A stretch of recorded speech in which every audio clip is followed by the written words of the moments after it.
Hello Team Hashilers! For today's video, nagluto ang nanay ng sinangag na mani. Ayan siya. Sobrang lalaki ng mani. Ayan. Yummy yan. 1 kilong mahigit. So dito, ang 1 kilo ng mani ay mga 25 dirhams lang. So, ayan. Kung gusto niyong bumili, nagbebenta din po kami. 1 sandok, 5 dirhams. Yung mga taga Pujairah dyan, na mahilig sa mani, pwede naman, free.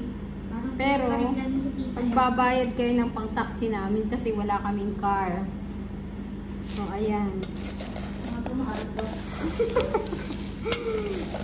Luto na siya. Pwede na natin isalin sa garapon. At syempre, ready to eat na. Bye! Mainggit kayo.